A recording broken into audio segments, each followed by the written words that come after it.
Okay, so I want to open our final session of the day, which is called Soviet Reconquest and Expansion of Ukraine, 1942-45. I want to remind those of you who are watching on the live stream that we can continue to take questions by entering your question into the Q&A function on your computer screen, and we will definitely try to bring the questions into the conversation. Now I'm very pleased to introduce again Professor Gerhard Weinberg. Thank you, Gerhard.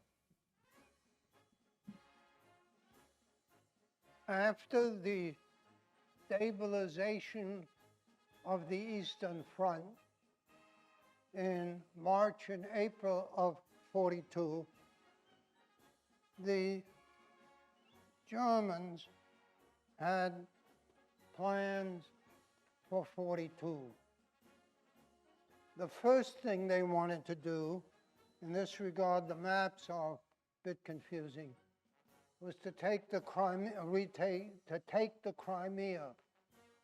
And from the German point of view, the Crimea was of enormous importance because airplanes from there could bomb the Romanian oil fields, which were absolutely essential to the German war effort. So to begin with, that's what they did. But then, as that map shows, they headed east and southeast.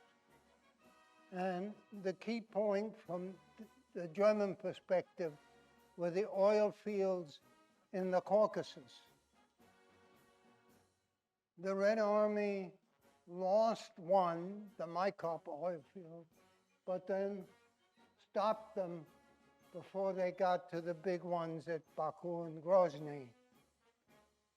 The campaign down into this Caucasus area looked unsafe to the Germans unless they could take Stalingrad and protect whatever went off down there from being cut off by the Russians from the north.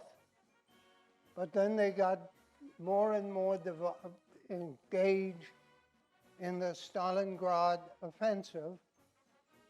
And as you can tell, if this map, which is not the whole Eastern Front, because about a quarter of it goes north to the Arctic Ocean from the top of the map you're looking at, between Finland and the Soviet Union. And at the very top, not on this map, is Murmansk, to which first the British and then also the Americans were sending aid, military and other aid to the Soviet Union. So what's already over 1,500 miles long is in fact 2,000 miles. And as the Germans were going into the Caucasus to get the oil fields, you understand, it was getting longer. And it was under those circumstances that to protect this extension, they got involved into going into Stalingrad. And as the front expanded longer and longer and longer, you will understand that the countries that I mentioned earlier that came into the conflict alongside the Germans, Romania, Hungary, and Italy, became more and more important to the Germans in protecting the flanks of these great advances. And of course, there was no way that they could keep this secret. And it was under those circumstances that in November of 42, the Russians launched a major offensive which went in part through the Romanian and Italian forces and surrounded the German army that had gotten into the street fighting in Stalingrad. And having done that, let me see if I can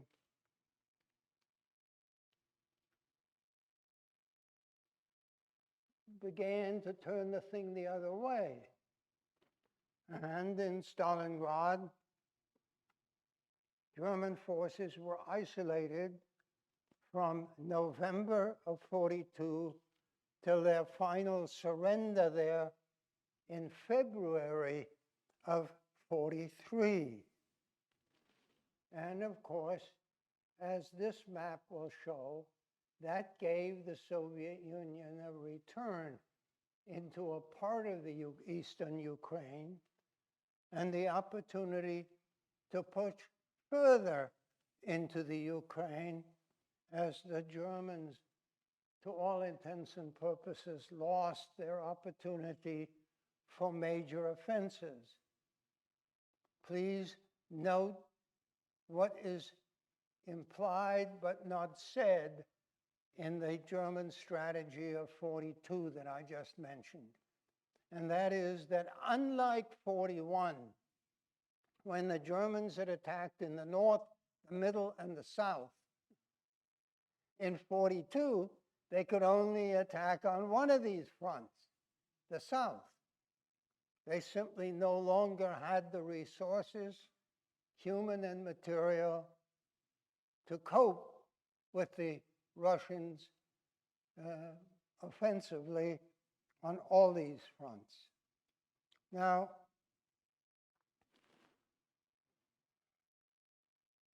there is another side to this that one has to keep in mind. While the Western allies, Britain and the United States, decided in the winter of 42, 43 to affirm in public what certainly at least the British government and American government's leaders had decided in private. And that is that this time they would not sign some kind of an armistice with Germany. They would fight until Germany unconditionally surrendered. What one has to note, and what I think tends to be overlooked, is that Stalin didn't see it that way. He had had from 39 until the Germans invaded in 1941 an alignment with Germany. And he was very happy about that. And he would do for Hitler's Germany some things that he would never dream of doing for Churchill's Britain or Roosevelt's United States after they became Russia's allies. That was the one with Germany was, from Stalin's point of view, much better than being aligned with those wretched capitalists across the English Channel and on the other side of the North Atlantic. And he was willing to make a compromise peace with Germany after stopping them in December of 41. We do not know, because the relevant records have never been released, and they will, in my opinion, have physically deteriorated beyond being able to read, what he was prepared to concede to the Germans. But the evidence is quite solid that through 42 and well into 43, Stalin was prepared to make some kind of an agreement with Hitler to end the fighting. But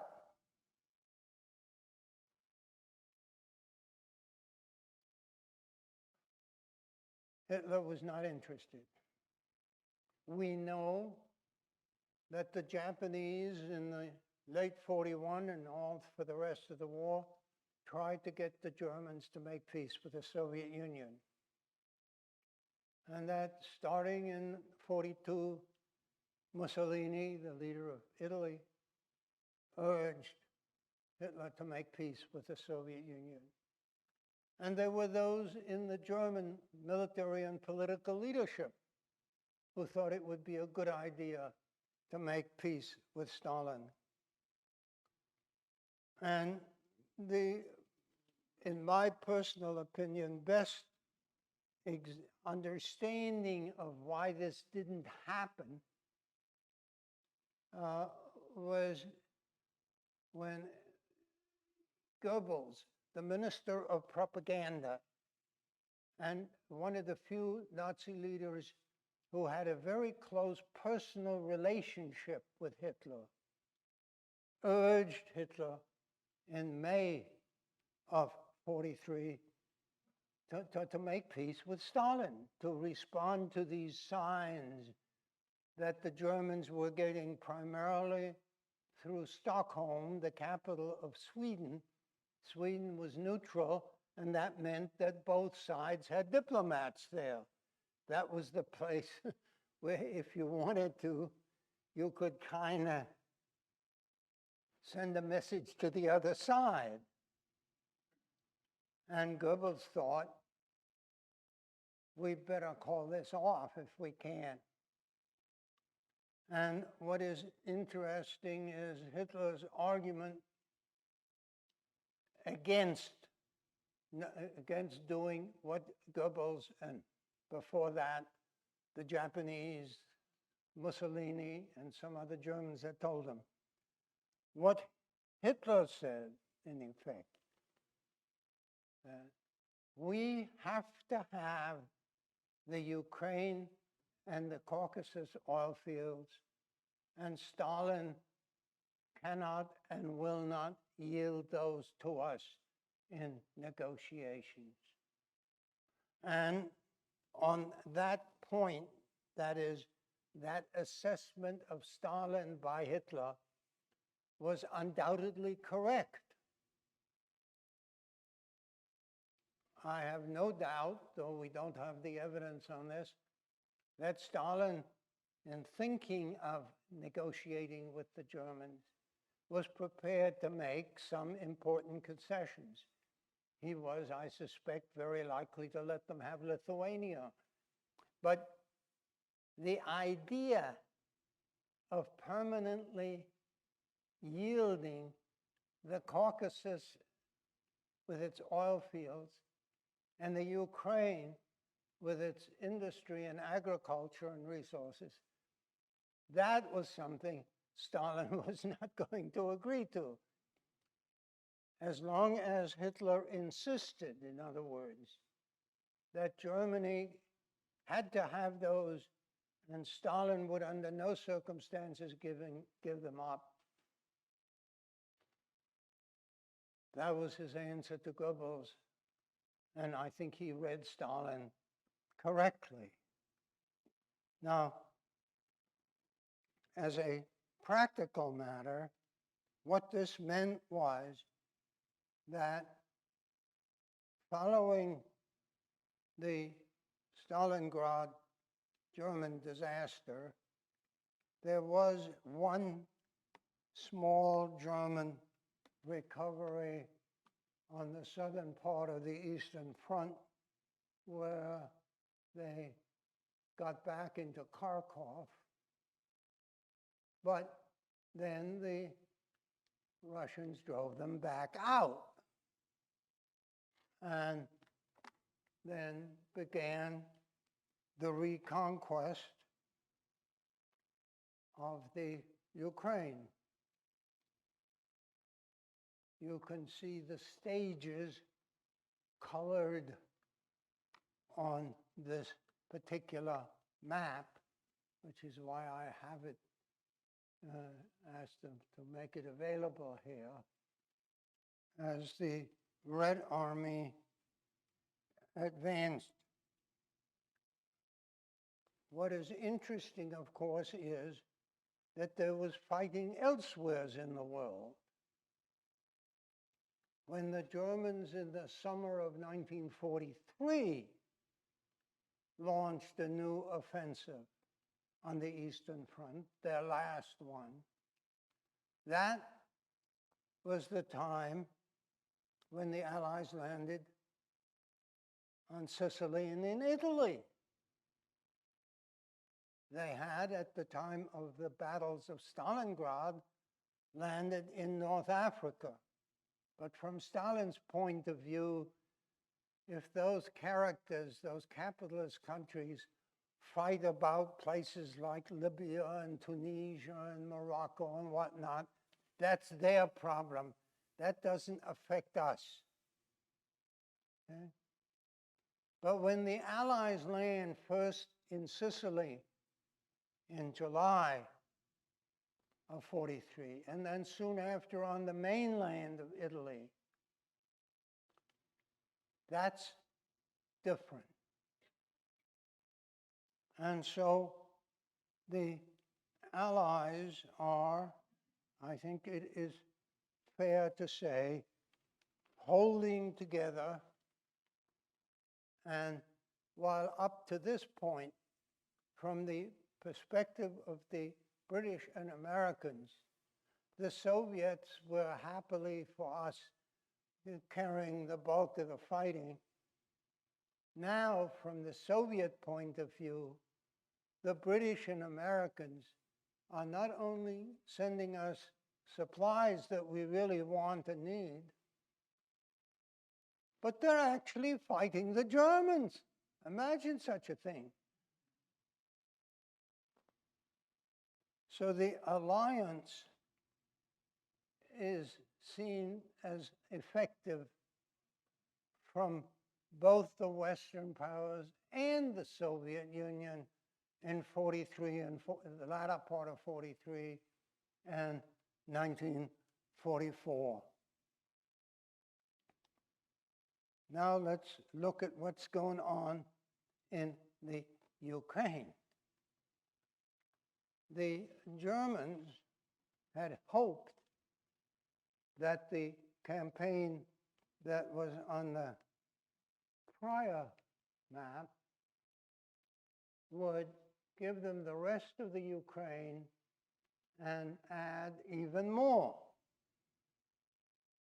and would put it far enough behind the fighting front to implement whatever policies they wanted to.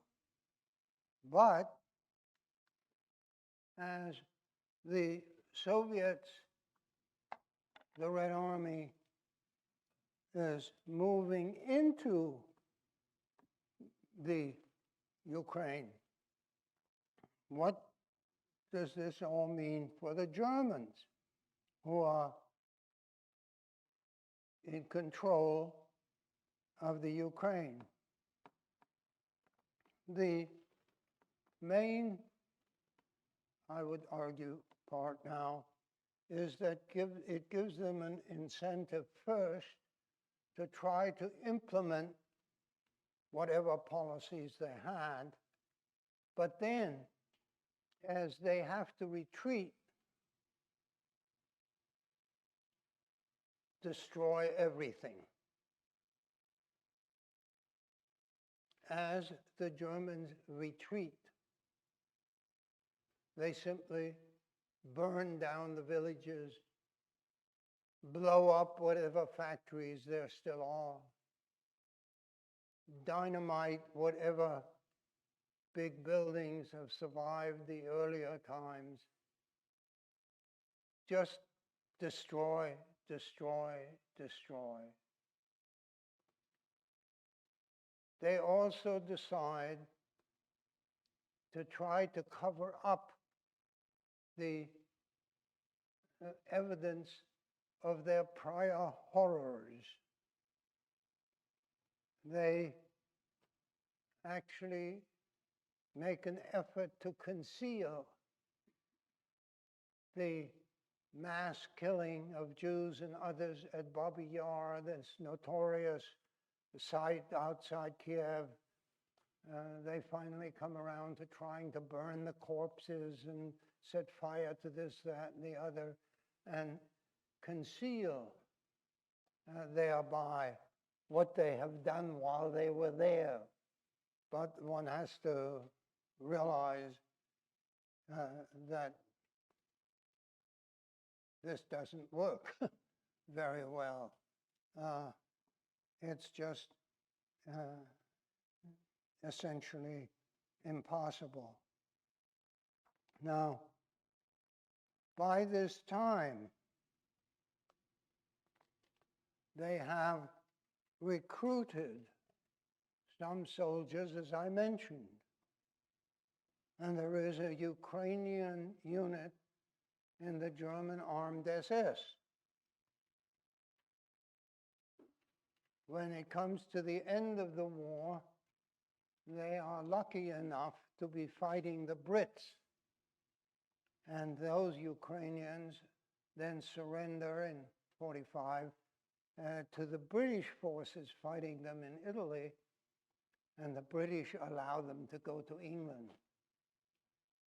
Because, of course, those Russian and Ukrainian volunteers who've been recruited into the German military force, who surrender, when the surrender in May 45 comes, those are shipped back to the Soviet Union, where they are sent to slave labor camps in Siberia and elsewhere.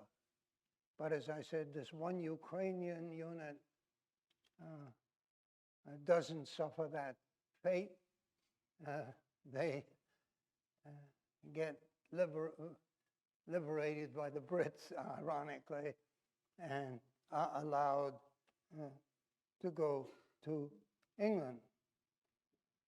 As the Red Army advances into the Ukraine and through it, as the map indicates, they proceed to crush the Ukrainian nationalist movements that have in various and sundry ways attempted at least to maintain themselves, influence people, and restrain, if at all possible, the Germans. From the perspective of the Soviet leadership, number one, the Ukrainian nationalists are all traitors, and very large numbers of Ukrainians who have, in effect, maintained themselves one way or another during the German occupation have not been effective resistors to the Germans as they should have been. And therefore, as the Red Army advances, it kills many Ukrainians who have accepted under the Germans some kind of local administrative or other responsibility. And that also applies, obviously, to those who are in any way really or in Soviet imagination aligned with the nationalists. What happens is that, ironically, as the Red Army advances, there is a certain amount of partisan warfare continued now against the Red Army. That is especially true in the western portion of the Ukraine. And while there is not, I'm afraid, much literature and examination of this, you can see in the literature some suggestions that this Soviet anti-partisan warfare in the Ukraine, some say it lasts 3 years, and some say it lasts 5 years. I don't pretend to know which is correct, but what is obviously the case is that the Ukrainian nationalist movements, both the followers of Bandera and the followers of Melnik, to some extent continue fighting against the Red Army. And the area is not really quiet for several years. As the Germans retreat, as I said, they destroy everything that they possibly could destroy. They evacuate that German settlement that I mentioned in my last lecture at Hegewald. The Germans who'd been pushed in are now pushed out. The Red Army overruns some, but who are shipped off to slave labor, but others escape. And what is of critical importance, in my opinion, is that at least some of the Ukrainian nationalists and others with them try to get out and flee west, so that what's left and that at times even fights, as I said, against the Russians, doesn't have a chance to do anything. The only thing that they in effect do is leave behind a memory when the Soviet Union breaks up later in the century, as you know it did.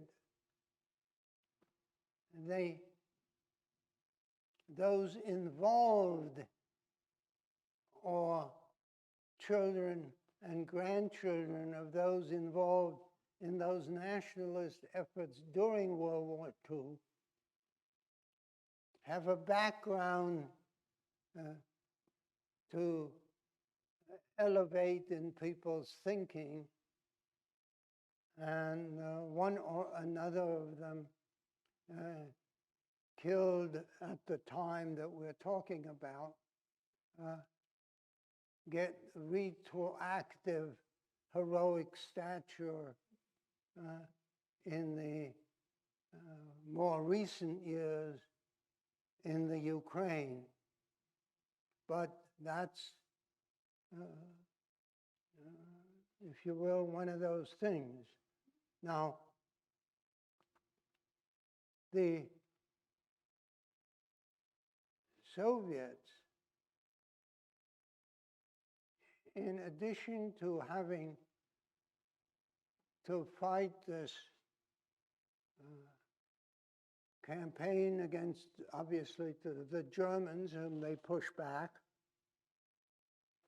the nationalists who try to maintain some kind of separate status for the Ukraine, are also pushing beyond it. If you look at the map, you will see that after pushing through the Ukraine, the Red Army pushes into Romania, which in the fall of '44 switches sides in order to, hopefully, to keep from having all of it annexed by the Soviet Union. They lose some territory they'd lost before, but Romania remains an at least nominally independent country, now under a communist government, and the Red Army goes on. Bulgaria pulls the same trick, and eventually the Red Army meets a British force that landed later in Greece. It's just one of those things. But important is that the newly reoccupied Ukraine gets an expanded territory. Let me see if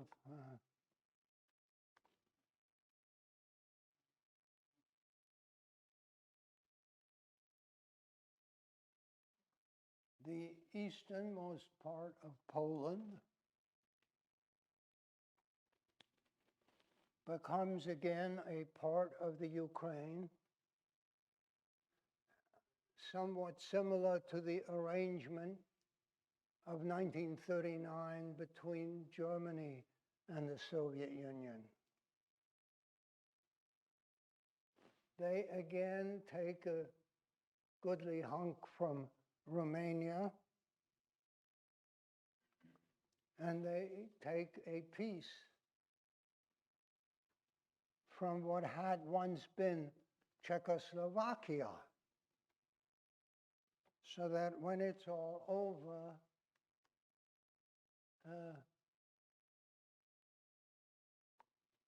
the Ukraine is, at least for a while, much larger place than it had been in the 1920s and the 1930s.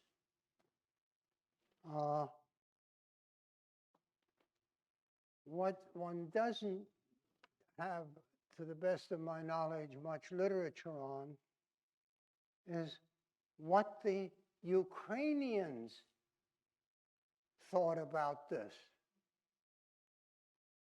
In some instances and places, they have welcomed the Red Army because of what the Germans had been doing. And that was especially the case in Kiev and some other large cities. You will understand that the German policies of starvation in the cities had not exactly brought on much popularity for the Germans.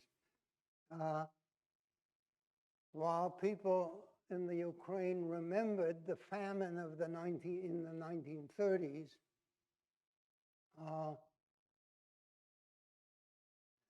the famine imposed by the Germans was not somehow very popular as an alternative. And so as the Red Army moved through these territories and then into the adjacent parts of what had been Poland, Czechoslovakia, of course, moved into Hungary, Romania, and so on, from the perspective of Ukrainians, well, the fighting here is over.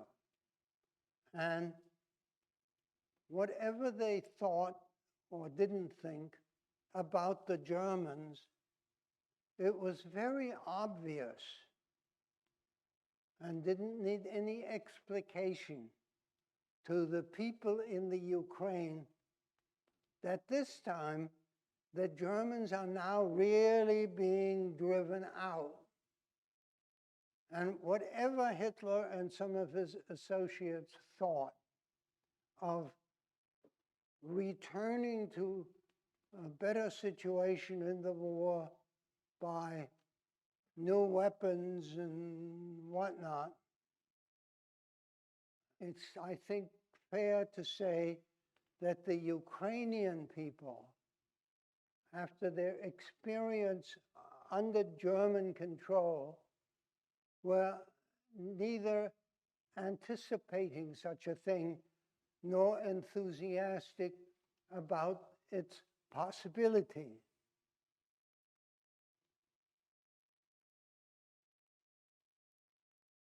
the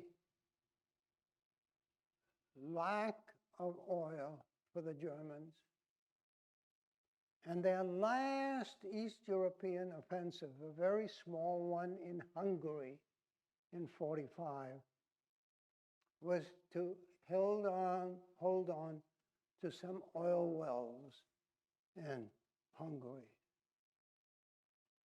And it has always seemed to me that the best sign, the clearest view of this is a picture at a German Air Force airport where their new Messerschmitt 262 jet fighter is being pulled to the end of the runway by oxen because they don't have enough fuel either to have a truck pull them or the airplane use its own fuel. The fact that the newest plane has to be moved by the oldest method tells us something about what's going on in the war in second half of 44 and the first half of 1945. And it is very difficult to get a clear picture of the internal development of the new areas that are now annexed to the Ukraine and remain a portion of it for the most part until the Soviet Union falls apart in 98. The people in the Ukraine get to look back on their experience of the war as a double horror. First, the purely military events, but more important, the German push of the early stages of their replacement of Ukrainians by German settlers. And then the Red Army coming back and in the process damaging much and killing many. The memories of the Second World War are an important difference. That's what I think is important. Quite other than the memories of the First World War in the subsequent years. And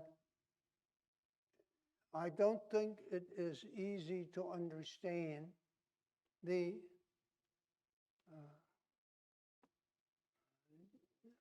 determined and most recently successful effort of the Ukrainian army to repulse the Russian invasion. I don't think can be understood without reference to the experience that the Ukrainians had and their children and grandchildren have heard about of the Second World War. The insistence on independence, on a separate identity is, I would argue, greater after World War II than it was after World War I when it was considerable. But a major factor in producing this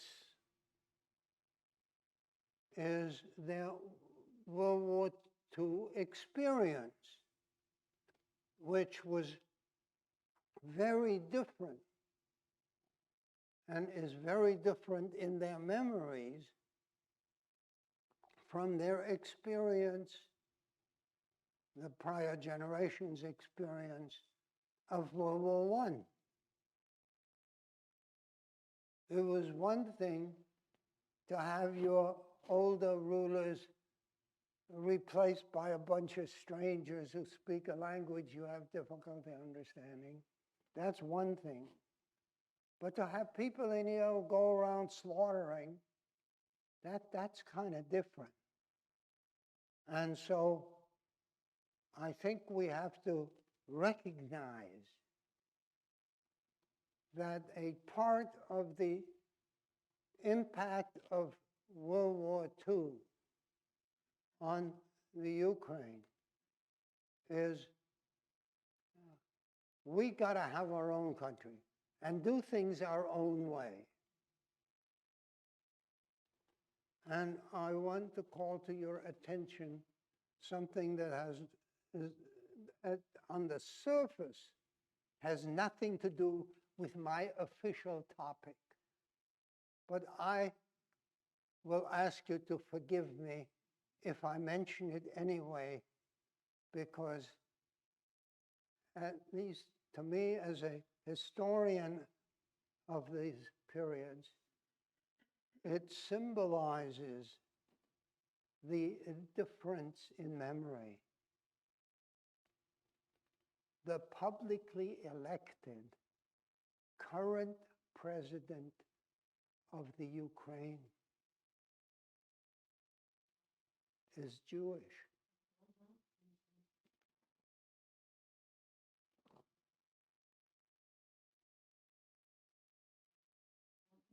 Publicly elected.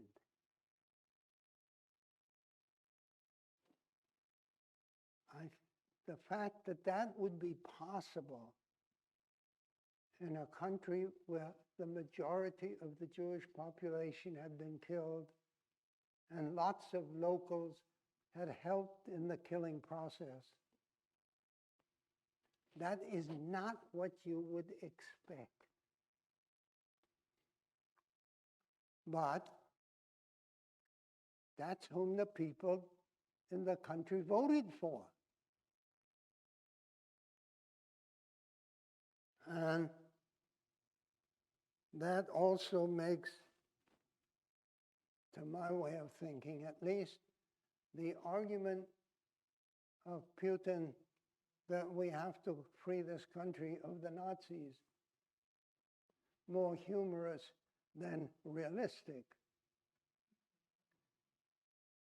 The reality is that the Second World War, whatever one thinks of the actions of specific Ukrainian groups and associations and political movements and individuals, has had the effect of increasing a sense of Ukrainian unity and nationhood, and a willingness to stand up against outsiders regardless of who and what they are.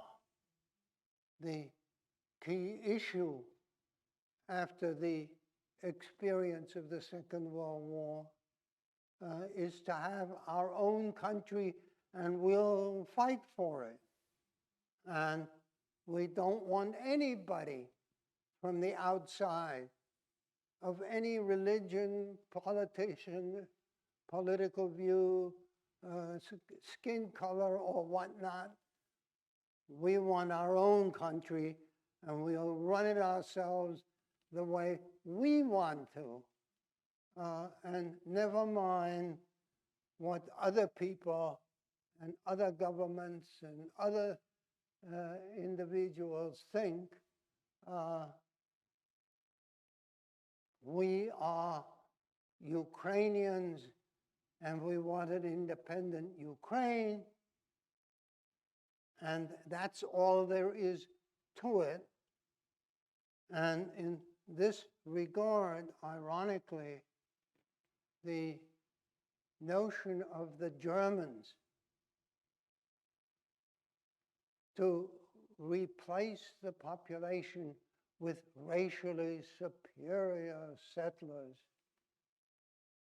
has turned the actual people living there into a, if you will, determined, self-conscious nation whose citizens will do whatever seems to be necessary to defend that country's independence against anybody on the face of the earth. And if they come from the moon, we'll fight them too. The point is, this is our country. It belongs to us. We're going to run it the way we want to. Whether they like it or don't like it is irrelevant. We're going to do it our way. And it seems to me, at least, that this is the ironic opposite of what the Germans intended when they invaded in 1941. It's the last thing that they would have wanted, but it's there now. And the Russian government is finding this out the hard way today. And it's just one of those results of World War II that nobody thought about or anticipated at the time of the events that we've been talking about. Thank you.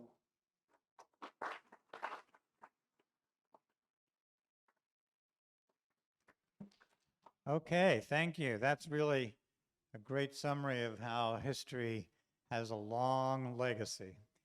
So if you want to understand why the Ukrainians have not bent and given up, you've just given us a great explanation.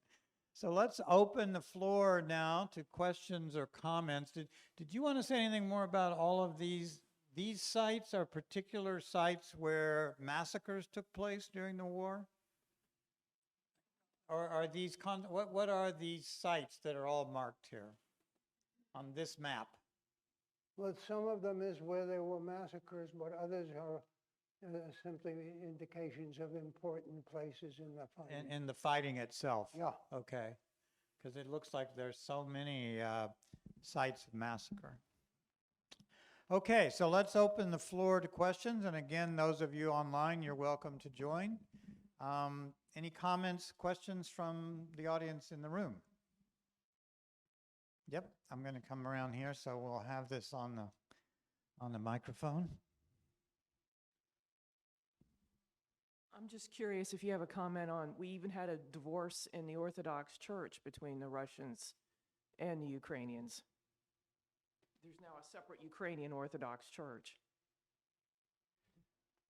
Are you aware of the divorce between the Russian Orthodox and the Ukrainian Orthodox churches as well? Yes, there has been a great deal over the, not just recent past, but for quite a long time, a division in the Eastern Orthodox Church on territorial grounds. And it seems to me, at least, that one of the results or impacts of the Second World War was to reinforce this sense of difference between a national Eastern Orthodox Church of Ukrainians and the Eastern Orthodox Church from Moscow. that I would suggest there was such a division before 41. This is not new, but its emphasis is, I would argue, a part of this process that I was just describing of a very self-centered Ukrainian nationalism. The assumption being that we will all go into a separate part of heaven when we go. And, We don't want the Russians in heaven with us. Huh? and they'll go into theirs, or they will more likely go into hell. But there is a real sense of differentiation, which is stronger now and has been stronger for some years before Putin's invasion in the Ukraine, and is, I would argue, in part a result of the Second World War, when ironically the Germans allowed, as I mentioned in my earlier lecture, allowed a rebound of the Orthodox Church to some extent, and that was to some extent utilized by the Red Army as an excuse for persecuting and killing some people who were argued in the Soviet perspective as being collaborators. But when it's all over, it makes for a greater emphasis of the separation of the Ukrainian Eastern Orthodox Church from the Russian Eastern Orthodox Church. Could you put the map back up that showed how Ukraine gained additional territory? Which map? This one. So I was curious, Russian Crimea given to Ukraine. I mean, who did that? Well, the Soviet, I mean, because I know Putin reclaimed, I mean, that was the whole starting point of the most recent conflict. When and why did this happen? This was after Stalin. No. Under Stalin, the Ukraine was a separate SSR, Soviet Socialist Republic. The Crimea was separate, but when the Soviet Union broke up, the Crimea was included in the Ukraine. Okay. And in 2014, Putin decided to grab it and landed troops there and took it over. And the Ukrainians today want it back. And if you look at the map, the idea of the Ukraine belonging to the country on the other side of that green is kind of a bit odd. It's true that the Perekop Peninsula, that is to say, the piece of land that joins the Crimea to the rest of the Ukraine, is not very wide. You can walk it in about an hour. But still, it sure ain't a part of Russia. So that's interesting. And this other section that was taken from Romania, Yes. is that still part of Ukraine today? No. That went back to Romania at some point? Parts of it became an independent country. Oh, below Moldova. That became part of Moldova. Yeah. So there must be Russians who want to take that as well. While they're at it, Yeah. as I said, Putin thinks he's Stalin reborn. He believes in reincarnation. And that means that a lot of places, including the Baltic states and much of Poland, have to go back to the Soviet Union. Okay, This is a question that's come in online. Do you believe that Russia's current decline in population has impacted Putin's decision to invade Ukraine and increase not only territory, but also increase the numbers to better reestablish Russian dominance? Yes, I in the world? very much believe that. And in fact, I was saying that to someone just after we were breaking up from here. The demographic trend in Russia was clearly to a shrinking population. And I have no doubt that Putin's desire to recreate the old Soviet Union is motivated in part by this decreasing population. Ironically, of course, it's decreasing more because of this, the casualties, the children that won't be born, and people leaving the Soviet Union because of what's going on. It is true, as I'm sure you know from the newspapers and TV, that hundreds of thousands of Ukrainians have fled to other countries. But if the Ukraine maintains its independence at the end of the current war, I suspect that the overwhelming majority of those refugees are going to go back. Mm-hmm. And what happens if Putin wins and conquers the whole place? It probably means long-term troubles and problems there, because the people want their own country. So it's so striking how what you're describing are the unintended consequences of so many historical actions, because the Nazis' goal was to destroy Ukraine, and you're saying the long-term goal actually was reversed, so Ukraine became more of a country. Putin wanted to invade to expand Russian influence and population, and the result is the exact opposite. So In other far. words, things don't turn out exactly the way people plan it. As this may be true in your own life, I don't know. You thought you were doing this, but wait, how did this come out? It didn't come out the way I expected. So it's a sobering historical lesson for every country, not just Hitler or Putin. Gerhard, if you were to get home this afternoon and Putin would call you and Zelensky would call you up, what advice would you give to each one of them? I'm sorry, what was the? This was a hypothetical situation. Brent asked, if you get home this afternoon and you get a call from Putin and a call from Zelensky, what would you advise each of them in the current situation? This is hypothetical, I assume, but what would you say to each of those leaders? Well, I would say to Zelensky, just hold on as well as you can.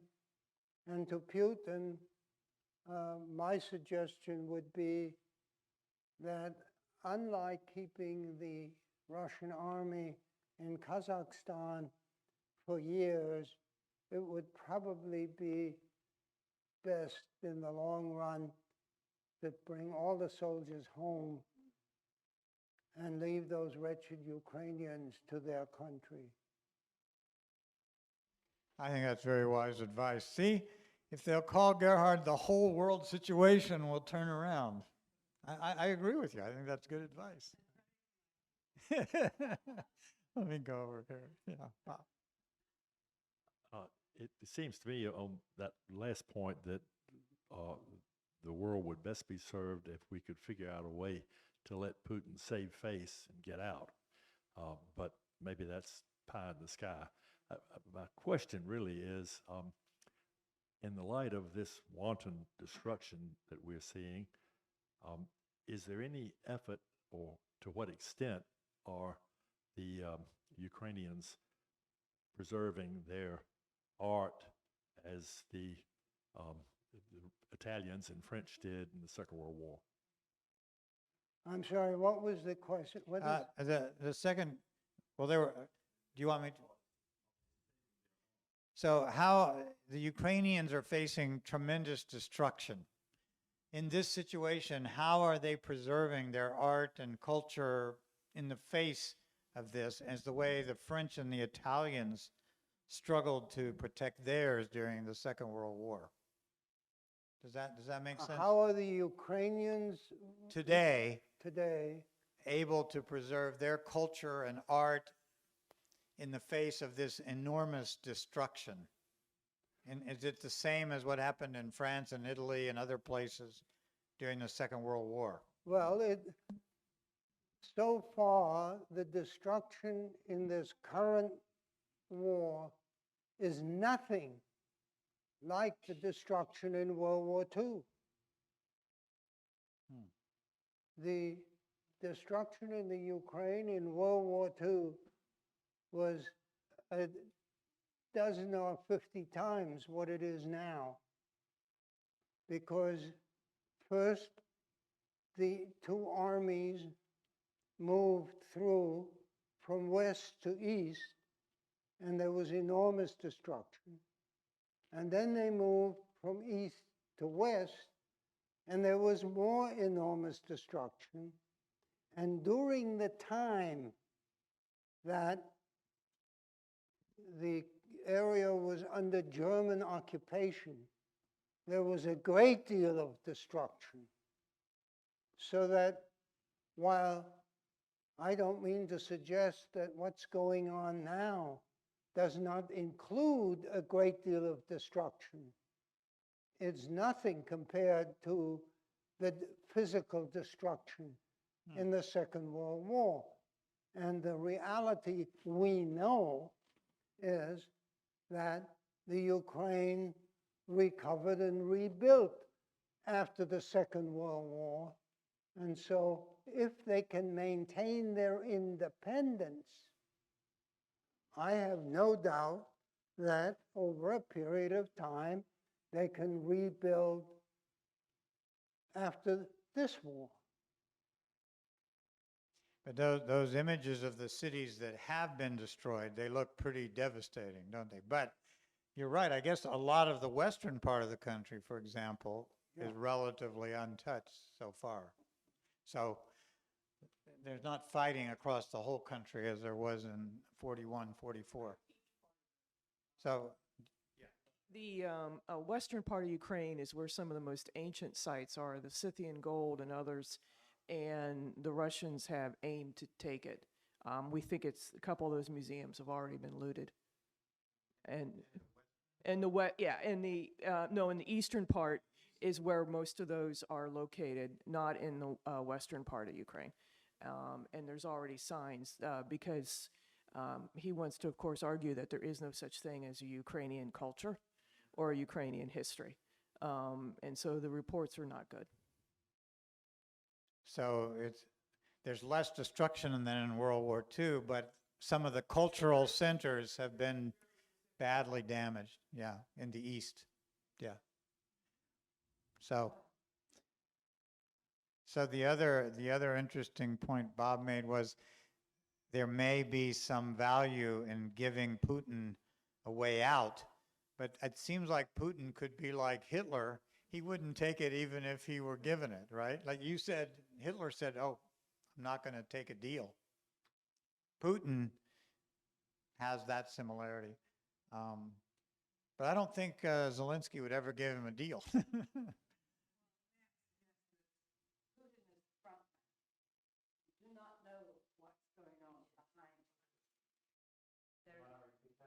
Putin is the front man.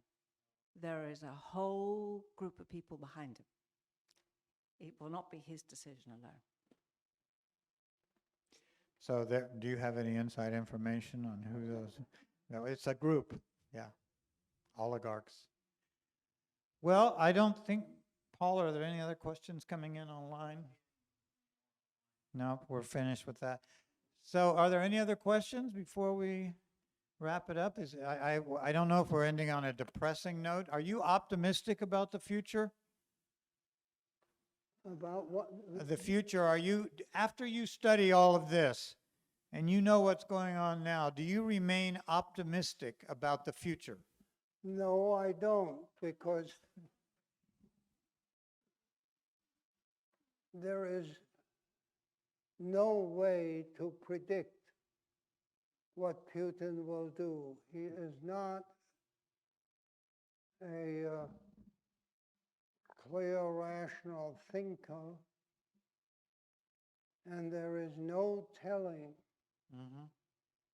what he might do, such as resort to nuclear warfare or some other kind of horror. But it is also uncertain as to what the people around him in the leadership of Russia might or might not do. It is at least conceivable that before things get even worse for the Russian military, some people in the top of the Russian leadership will find a way to dump Putin. So there are extremes in both directions, greater horrors, an end of Putin's rule, which are possible. And the only thing that I think it is safe to predict is that the Ukrainian people are, regardless of how this current situation works out, are going to be as determined as ever, or more determined than ever, to have their own country, regardless of what anybody else on the face of the earth says or wants to do about it. In that regard, whatever happens here, greater horrors or a quiet exit, that is the only part of all this that, in my opinion, is predictable. That the Ukrainians, after this next experience of horrors,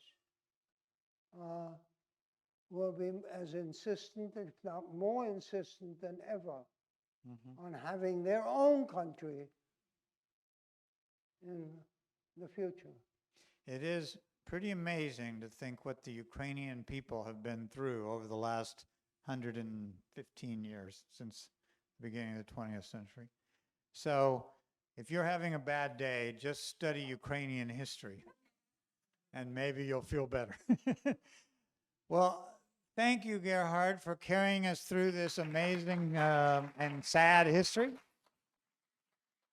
We very much appreciate it. Thanks to all of you who are here. Thanks to all of you who are online. As you leave, if you could fill out your evaluation form and drop it in the box with your packet, we would appreciate it. And we hope to see you again soon at another humanities program. Thank you, Gerhard.